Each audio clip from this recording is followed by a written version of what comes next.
After so long, Eid के बाद तो जैसे आप ईद का चांदी हो गए। तो क्यों नहीं, क्यों इतनी लंबी छुट्टियां थी, इतनी लंबी छुट्टियां, लोगों ने समझा कि कोई गड़बड़ है, कोई गड़बड़ है। हाँ लोग समझने लगे कि सेठी बहुत रहा है आजकल, तो लोगों ने बंद कर दिया होगा उसको। हाँ, इस तरह के खदशात। हम तो बड़ी अच्छी बातें करते हैं। हाँ, हमें कौन बंद करेगा? साफ बात करते हैं, वो बुरी खुद लग जाती है। नहीं, मैं समझता हूँ ऐसी कोई बात नहीं है। मेरा ख्याल है एक्सप्लेनेशन कोई साजिश नहीं थी। एक्सप्लेनेशन ये है कि हमारी जो मैनेजमेंट है उन्होंने सोचा कि ईद का मौका है, एंटरटेनमेंट प्रोग्राम्स होने चाहिए। तो जब उन्होंने मुझे कहा कि जी आप छुट्टी करना चाहते हैं तो कर लें, मैंने कहा बिल्कुल, मगर मेरा तो ख्याल था हम भी एंटरटेनमेंट प्रोवाइड करते हैं। हाँ, पाकिस्तान की पॉलिटिक्स कोई एंटरटेनमेंट से कम है? बड़ी एंटरटेनमेट क्या है? हाँ। मगर उन्होंने कहा नहीं जी हम कोई हंसी मजाक, मैंने कहा हम भी हंसी मजाक कराते हैं। बहरहाल तो इसकी वजह से फिर हमने प्रोग्राम नहीं किया और लोग ये समझते रह गए कि शायद कोई सेंसर बोर्ड पड़ गया है, कोई और डिटेल बह गया है। ये आपके साथ हर बार ऐसे क्यों होता है? ऐसे क्योंकि हम गड़बड़ भी तो करते हैं ना कभी कभी। हमने आप कर ले। मैं तो गड़बड़ को कवर करती हूँ, तुम ही तो प्रोवोक करती हो। ये इल्जाम है जज साहब। अच्छा, लेकिन बहरहाल फिर हम तो प्रोग्राम करना चाहते थे, लेकिन वो एंटरटेनमेंट की तरफ चलेगी बात, वरना हम तो बहुत मेहनती हैं, जैसे गधे होते हैं। अच्छा, वैसे पता नहीं क्यों गधे के वाले से शर्मिंदगी का इजहार किया जाता है अगर किसी को गधा कह दिया जाए, हालांकि गधा तो बहुत हार्ड वर्किंग है। अब तो एक्सपोर्ट भी होते हैं। हाँ, वो देखिए, अब आपने गधे की बात की, हार्ड वर्किंग। हाँ, एक मजदूर ले लें, उससे कहें चल भाई कब्र खोद दे। अच्छा, वो बेचारा पसीना होके कब्र खोदता, ठीक, 6 घंटे लग जाते हैं कब्र खोदने में। फिर आप कहते हैं यो हो बंदा नहीं मरा, कब्र भर दे। फिर वो फिर 6 घंटे लगा के कब्र भर देता है। कितनी मेहनत की उसने। डबल तो निकलिया की बिचू की कब्र खोदी तो बंद करती तो कुछ नहीं होया ना, कुछ भी नहीं हुआ। तो ये मेहनत वाली जो बात है ना, गधे भी मेहनत करते हैं और मेहनत का फल कभी कभी नहीं भी होता, वो ऐਵੇਂ ड्रामा ही होता है। तो ये कहता जी बड़ा मेहनती है, दिस मीन्स नथिंग। प्रोडक्टिविटी होनी चाहिए ना, कुछ क्रिएशन होनी चाहिए ना, कोई वैल्यू ऐड करनी चाहिए ना। अगर वैल्यू नहीं ऐड करेंगे तो मेहनत का क्या फ़ायदा। Input should be equal to output. हम ये जो 4, 5, 10 दिन नहीं आए, तो क्या हो गया इस मुल्क के अंदर? वही जो छोड़ के गए थे वहीं आगे खड़े हो गए। वही इसीलिए तो कहते हैं जिथे खोते होते आखल होते। वैसे हलचल हुई है थोड़ी बहुत। क्या हलचल हुई? कोई हलचल हुई है, लेकिन वो कॉन्क्लूड करते हुए गधे की बात, गधे को ट्रिब्यूट देते हुए, वैसे तो जो आपने बात की मेहनती बहुत है, लेकिन बस वो अपनी मेहनत को रजिस्टर नहीं करवा सकता। इसीलिए ये मुहावरा बोला जाता है कि अगर काम करने से और मेहनत करने से इज्जत होती तो गधे की होती। अच्छा। हालांकि अमेरिकन इलेक्शंस में तो गधा और हाथी ये दो इंतखाबी गधे हैं दोनों एक्चुअली। वो कहते हैं ना अंग्रेजी का मुहावरा, the elephant in the room. तो एलिफेंट इन द रूम या गधा in the room, same difference.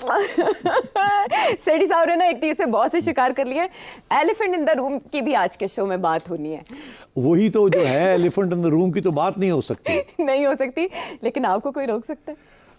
थोड़ी बहुत कर लेते हैं, थोड़ी बहुत ऐसे कर लेते हैं जरा। 911 911 हो गया है पाकिस्तान के लिए। वो क्या? वो ऐसे के 4 नंबर 901। अब ये कांग्रेस, अमेरिकन कांग्रेस जो है, वो पाकिस्तान के इंतखाबात के हवाले से उंगलियां उठा रही है, पॉइंट आउट कर रही है। पहले कोई ख़त लिख दिया था प्रेसिडेंट जो बाइडेन को, एंटनी ब्लिंकन को, 31 कांग्रेसमैन ने, तो कोई बड़ा तूफान नहीं आया था। लेकिन अब तो वो जो पाकिस्तानी इंतखाबात जो आज से 4-5 माह पहले हुए हैं, उन पर तहकीकात का मुतालबा कर रहे हैं। वो उनका मुतालबा अपनी जगह पर, लेकिन बैकलैश जो पाकिस्तान की तरफ से आ रहा है, सख्त बयानात जो ख्वाजा आसिफ के हैं, वो सुनने से ताल्लुक़ रखते हैं ऐसे कि जैसे अब तो जंगी होगी, यानी तलवारें नयाम से बाहर आ चुकी हैं। सिर्फ सब इस करारदाद के सामने आने की वजह, टाइमिंग, कॉन्टेक्स्ट क्या है? इंटरेस्टिंग। देखिए, आपने बैकग्राउंड तो बता ही दी कि पीटीआई वाले बड़ी मेहनत कर रहे थे कि किसी न किसी तरीके के साथ अमेरिकन कांग्रेस से कोई रेजोल्यूशन पास कराया जाए या अमेरिकन गवर्नमेंट के ऊपर प्रेशर डाला जाए कि वो पाकिस्तान की हुकूमत ये हाइब्रिड रेजीम के ऊपर प्रेशर डाले और इमरान खान साहब को रिहा किया जाए और फिर एक नए इंतखाबात किए जाएं, क्योंकि इनका ये ख्याल है कि नए इंतखाबात इमरान खान साहब जीत जाएंगे। तो उनकी तरफ से तो एक पूरी प्रेशर ग्रुप और प्रेशर पॉलिटिक्स चल रही थी। अच्छा। यहाँ तक हमें बताया गया था कि उन्होंने लॉबिंग कंपनीज भी हायर कर ली। ठीक है, सो ये तो जायज़ एक्टिविटी है कि लॉबिंग कंपनीज को आप इस्तेमाल करें, कांग्रेस को आप इन्फ्लुएंस करें। और ये पहली दफ़ा नहीं है, अमेरिकन कांग्रेस ऑपरेट ही इस प्रिंसिपल के ऊपर, इस असूल के ऊपर करती है कि लॉबिंग जो है वो कानूनी तौर पे जायज़ है। ये एक प्रोजेक्ट के लिए जाके ऑफिशियली करना अपने आप को कि मैं लॉबिस्ट हूँ, मैं इस बंदे की लॉबी को प्रमोट करना चाह रहा हूँ। अच्छा। वो अमेरिकन लॉ के अंदर इजाज़त है। इनफैक्ट ये है कि खुफिया तौर पे आप मत करें, ओपनली आके रजिस्टर करें कि मैं लॉबिस्ट हूँ, टबैको इंडस्ट्री के लिए हूँ, पाकिस्तान हुकूमत के लिए हूँ, पाकिस्तानी अपोजिशन के लिए हूँ, जिसके लिए भी हूँ, मैं जाके वहाँ लॉ एस्टेब्लिश करूँ, तो वो तो जायज़ है। अब आपने जो सवाल पूछा उसका एक जवाब तो ये है कि पीटीआई की बड़ी मेहनत है इस स्पेस में। अच्छा। इसमें कोई शक नहीं है और उनको दाद देनी चाहिए। From their point of view बड़ी मेहनत की है उन्होंने। पहले वो रेजोल्यूशन पास करवाया और अब ये कांग्रेस से एक नॉन बाइंडिंग रेजोल्यूशन, और मतलब ऑलमोस्ट ऑल ऑफ कांग्रेस से ये करवा लिया हाउस ऑफ रिप्रेजेंटेटिव्स। तो दैट्स शोज यू कि पहली दफ़ा पाकिस्तानी कम्युनिटी जो है वो ऑर्गेनाइज तरीके से बिहेव कर रही है, और वो इस हुकूमत की बदकिस्मती है कि वो खान साहब के हक में सब कुछ हो रहा है और वो पीटीआई के लोग कर रहे हैं। तो ये तो इसीलिए जो बैकलैश आया यहाँ वो पीटीआई से तो नहीं आया, वो तो आया है अपने ख्वाजा आसिफ साहब से या इस हुकूमत से आया, जो कि बेसिकली की गवर्नमेंट है, तो जाहिर है उनकी तरफ से तो आना ही था। सो ये तो एक्सप्लेनेशन हो गया, मगर इससे ज़्यादा भी एक और गहरा एक्सप्लेनेशन भी है। क्या? ये वही कांग्रेस है जो कि आपको कह रही है कि इंसानी हकूक़ का तहफ़्फ़ुज़ होना चाहिए पाकिस्तान में। ये वही कांग्रेस है जो कह रही है कि इलेक्शंस फ्री एंड फेयर होने चाहिए। ये वही कांग्रेस है जो कह रही है कि आपके यहाँ जो मीडिया के ऊपर बड़ा प्रेशर है। ये वही कांग्रेस है जो डेमोक्रेसी और जमहूरियत की बात कर रही है। ऐसे ही है ना? मगर ये वही कांग्रेस है जो कह रही है कि नेतान्याहू को आप हथियार भी दें, पैसे भी दें, और गाज़ा के अंदर एक जेनोसाइड जो है उसको तस्लीम नहीं करती, और कह रही है कि इस जंग को कंटिन्यू होना चाहिए, और इसराइल का पूरा सपोर्ट कर रही है। ये वही कांग्रेस है, ये वही लोग हैं। एक तरफ तो ये इसराइल और इसराइली गवर्नमेंट के और ज़ायनिस्ट लॉबी के इतने बड़े हमायती हैं, दूसरी तरफ ये अब पीटीआई के भी हमायती बन गए हैं और पाकिस्तान की तनकीद कर रहे हैं। तो ये दोनों बातें साथ साथ ये रेजोल्यूशन पेश करने वाले भी वही शख्सियत हैं। ये वही लोग हैं। अच्छा, अब आइए आप थोड़ा आगे बढ़ते हैं कि इस रेजोल्यूशन के बाद क्या हुआ। पाकिस्तान ने ज़ाहिर रेजोल्यूशन लाने का ऐलान किया है, हम भी अपनी पार्लियामेंट में ले आएंगे। अच्छा, मगर साथ साथ स्टेट डिपार्टमेंट की तरफ से एक बहुत स्ट्रॉन्ग स्टेटमेंट आया पाकिस्तान की रेजीम की हमायत में। हाँ, वो भी आया ना, वो ऑपरेशन नज़म इस्तेहकाम, उन्होंने एंटी टेररिस्ट जो ऑपरेशन है उसको सपोर्ट किया और कहा कि बिल्कुल ये हम सपोर्ट करते हैं, मफादात मुश्तरक। और ये वही एंटी टेररिस्ट ऑपरेशन है जो अपोजिशन इस वक्त किया है, उसको अपोज कर रही है। जी हाँ। सो स्टेट डिपार्टमेंट जो अमेरिकन फॉरेन पॉलिसी को रिफ्लेक्ट करती है, वो हुकूमत, पाकिस्तान की हुकूमत को और इस गवर्नमेंट को सपोर्ट कर रही है, और कांग्रेस पीटीआई सपोर्ट कर रहे हैं, उसके बरक्स की पोजीशन है। ऐसे ही है ना? ऐसा ही है। तो फिर ये सोचना ये चाहिए कि किसके मफाद में क्या हो रहा है। तो मुझे तो ये है कि अमेरिकन कांग्रेस जो है उसने भी ये रेजोल्यूशन पूछे बगैर नहीं किया होगा। किससे? ये वाइट हाउस से बिल्कुल राब्ते में और स्टेट डिपार्टमेंट में राब्ते में, और उसके बेसिस के ऊपर ये फैसला हुआ होगा कि आप इस किस्म का रेजोल्यूशन पास कर दें, क्योंकि आपकी कंस्टिट्यूंसीज के ऊपर आपका भी प्रेशर है, हमें कोई इतराज़ नहीं, आप कर दें। अच्छा, और अच्छा है ना कि स्टेट डिपार्टमेंट एक तरफ से आपको एंटी टेररिस्ट ऑपरेशन को सपोर्ट कर रही है जी, दूसरी तरफ उन्हें ये भी मालूम है स्टेट डिपार्टमेंट को कि ये तो क्योंकि उनकी एक एंटी टेरर पॉलिसी है ऑल ओवर द वर्ल्ड, तो ये तो सपोर्ट करना पड़ेगा। मगर पीछे उनको इस चीज़ की तकलीफ हो रही है कि आपने इस वक्त क्यों ये ऑपरेशन लॉन्च किया। आपने इस वक्त ये ऑपरेशन लॉन्च किया है क्योंकि चाइना ने आपको कहा है कि हम पाकिस्तान के अंदर फॉरेन इन्वेस्टमेंट नहीं करेंगे, हम आपके साथ टेंशन में हैं इस वक्त, हमारे लोग मारे जा रहे हैं। और ये सारा सिपेक का जो प्रोजेक्ट है, जो एक दफ़ा कभी आप कहते हैं आप चलाना चाहते हैं, कभी आप कहते हैं आप नहीं चलाना चाहते। इमरान खान आता है वो कहता है नहीं चलाएंगे, नवाज शरीफ आता है वो कहता है चलाना चाहते हैं। तो ये बताइए कि फिर किस तरीके से ये चलेगा? अगर हमारे लोग मारे जाएंगे और आप हमें प्रोटेक्शन नहीं देंगे और एंटी टेरर ऑपरेशन नहीं करेंगे तो फिर काम कैसे चलेगा? तो ये आपने देखा कि हमारे एंटी टेरर ऑपरेशन का जो टाइमिंग है, उसका भी तो बड़ी अहमियत है ना। कि ये टाइमिंग है, अभी चाइना के साथ मुज़ाकरात हुए हैं बड़ी डिटेल के अंदर। अच्छा। उसके बाद उनके बहुत सीनियर मिनिस्टर यहाँ से होके गए हैं, वो आर्मी चीफ को भी मिले हैं, प्राइम मिनिस्टर को भी मिले हैं। और ये बातें चाइना की तरफ से लीक भी हो रही हैं कि वी आर वेरी कंसर्न्ड कि जिस तरीके से हमें टारगेट किया जा रहा है, यहाँ तक कि वो ये कह रहे हैं कि पूरी एक स्पेशल फोर्स बनाई जाए चाइनीज़ इंजीनियर्स को और चाइनीज़ पर्सनल को प्रोटेक्ट करने के लिए। बिल्कुल ऐसे ही है। सो मैं ये समझता हूँ कि ये this is part of a foreign policy initiative जिसका ताल्लुक चाइना के साथ है, more than it is with us. हालांकि अफसोस की बात है आयशा कि इसका ताल्लुक तो हमारे साथ होना चाहिए था। ज़रूरी है कि चाइना हमें ये कहे कि हमारे लोग मारे जा रहे हैं, क्या हमारे अपने लोग नहीं मारे जा रहे? 6-7 सिपाही या अफसर जो हैं वो शहीद हो रहे हैं हर रोज़। ये हर रोज़ की खबर है। तो मैं ये समझता हूँ कि अमेरिका का इंटरेस्ट ये है कि सिपेक ना चले। अच्छा। अमेरिका का ये इंटरेस्ट है कि चाइना के साथ आपके तल्लुकात ख़राब हों। अच्छा। अमेरिका का ये इंटरेस्ट है कि आप हमारे साथ चलें, अमेरिका के साथ।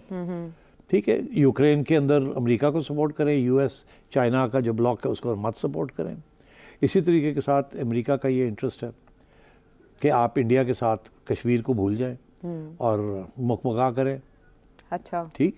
और क्योंकि वो अभी इंडिया को सपोर्ट करते हैं ना, तो they don't want any country on the neighbourhood destabilising India. तो मैं समझता हूँ अमेरिका जो है उसके कोई दोस्त वो यार नहीं होते, अपने मफाद होते हैं। उसके अंदर वो CIA को भी इस्तेमाल करते हैं, कांग्रेस भी इस्तेमाल हो जाती है, मगर जो कोर इश्यूज है उनके, अच्छा, कोर इश्यूज यही है कि इस रीजन के अंदर they are anti China and pro India, और हमें उन्होंने कैलिब्रेट करके इस्तेमाल करना है वन वे और दी अदर। और दूसरी तरफ they don't care about Imran Khan, they don't care about इस मुल्क में डेमोक्रेसी आती है नहीं आती। उनको सिर्फ ये है कि हमारे मकसद पूरे होने चाहिए, और वो इसीलिए IMF का प्रोग्राम इतनी सख्ती के साथ इम्प्लीमेंट करने का हुक्म दिया है। अच्छा। पैसे कितने दे रहे हैं? कुछ भी नहीं। क्या है, 4-5 बिलियन डॉलर्स, कुछ भी नहीं फॉर देम। It's nothing. आप इसराइल को इससे ज़्यादा पर डे देते हैं। तो आप हमारे ऊपर तो ये चीज़ चलती है, और वो इसीलिए फिर थोड़ा टाइट भी करते हैं, थोड़ी ढील भी देते हैं, कैलिब्रेट करके चलाते हैं आपको, हर वक्त प्रेशर पॉइंट्स ढूंढते हैं। That is how big powers play politics. हमारी बदकिस्मती ये है कि we don't have a consistent well thought out medium to long term foreign policy, कि हम कैसे अपने पाँव पे खड़े होंगे, कैसे हम ये जो बिग पावर पॉलिटिक्स है उसके अंदर नहीं हम we will not be dragged into it, and how we will remain an independent country. We have no foreign policy worth the name. That is why all these things are happening. But to answer one last question, मेरा नहीं ख्याल आयशा कि इसका कोई फ़र्क पड़ेगा। ख्वाजा आसिफ ने आपने ख्वाजा साहब की बात की, ख्वाजा साहब ने बड़ा स्ट्रॉन्ग स्टेटमेंट दिया। ऐसे ही है ना कि तुसी कौन होंदे हो? अपने इलेक्शंस देखे ना, अपने इलेक्शन छोड़ो, तुसी जो हरकतां करते रहंदे हो, तो टॉपल करते हैं आप। डेमोक्रेटिक गवर्नमेंट साहब ने टॉपल किया और आप हमें कह रहे हैं कि इलेक्शंस देखें। हाँ, तो वो सही कह रहे हैं, मगर देखिए उनके बयान का भी वहाँ कोई असर नहीं पड़ेगा, और उनके रेजोल्यूशन का भी यहाँ कोई असर नहीं पड़ेगा। तो कभी अगर वहाँ रेजिम चेंज होती है तो ये रेजोल्यूशन तो पड़ी होगी, तो क्या इस्तेमाल नहीं हो सकती पाकिस्तान? रेजोल्यूशन नॉन बाइंडिंग है ना। हाँ। याद होती ना, वो कहते कि जी ये बाइंडिंग है on government, non binding resolution होती है, ऐसी गल करती। यहाँ भी तो होता है ना, हम भी रेजोल्यूशन पास करते हैं, बट उनका कोई अहमियत नहीं होती ना रेजोल्यूशन पास करता। अच्छा, रेजोल्यूशन पास करना is just indication of a viewpoint. Okay. It is not an order, it is not an instruction, it is not a law. So the American government has not been ordered by Congress to squeeze Pakistan. But narrative तो PTI का strong हुआ ना? Narrative PTI. Regarding elections. Yes, सारे narratives PTI के domestically भी और internationally भी मजबूत होते जा रहे हैं। मजबूत होते जो बात है उसको तस्लीम करना चाहिए ना यार, गलत बात तो नहीं करनी है। बिल्कुल सही बात, हक बात करनी चाहिए। तो अब इस पे रेजोल्यूशन, जवाबी रेजोल्यूशन लाने की जो बात की जा रही है, उससे ये जो डैमेज हुआ है, ये नैरेटिव उधर तकवीयत पकड़ी है, उसको किया जा सकता है, कंट्रोल रद्द हो सकती है? यू मीन हमारे पार्लियामेंट के अंदर? जी, हमारे पार्लियामेंट में क्या मुदाखलत कर रहे हैं ना हमारे मामलात में? कुछ भी नहीं होगा। कर लें आप, एक रेजोल्यूशन पास कर दे, क्या होगा?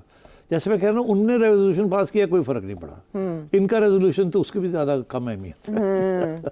लेकिन उससे पॉलिटिकली तो स्ट्रेंथ मिलती है ना, एक पार्टी को। आप एक मुल्क जहां पहले ही इतना अदम इस्तेहकाम है, पॉलिटिकल भी है, इकोनॉमिक भी है, वहां पर एक बड़े मुल्क से, और वो भी IMF से जो आप इमदाद ले रहे हैं उसमें सबसे ज़्यादा अमेरिका का असर और रसूख है, तो इन चीज़ों से उस पर भी असर पड़ेगा? नहीं, क्योंकि देखिए what is real politics, structural realism क्या है, जिसे कहते हैं हकीकत क्या है, ये चीज़ें जो है ना ये मार्जिन्स के ऊपर खेलती हैं। अच्छा, ये उस वक्त इनकी अहमियत बनती है कि अगर वहाँ कोई ऐसी एडमिनिस्ट्रेशन आ जाए जो पाकिस्तान को टाइट करना चाहे, फिर वो इन चीज़ों का सहारा लेके टाइट करते हैं। मगर अगर वहाँ की एडमिनिस्ट्रेशन आपको टाइट नहीं करना चाहती, सिर्फ खेलना चाहती है आपके साथ, ठीक, तो फिर इन चीज़ों को उस हद तक इसकी अहमियत है कि वो कहेंगे जी देखें ना जी कांग्रेस ये कर रही है, आप थोड़ा खोल दें, ये कर दे, वो कर दे। साथ ही ये कहेंगे ज़रा वो थोड़े से हथियार चाहिए यूक्रेन के लिए, वो भी दे दो ज़रा मेहरबानी करके, है ना जी, कोई आर्टिलरी शेल्स चाहिए वो भी दे दें। उधर से आप कहेंगे जी वो तो बड़ा मसला बन जाएगा,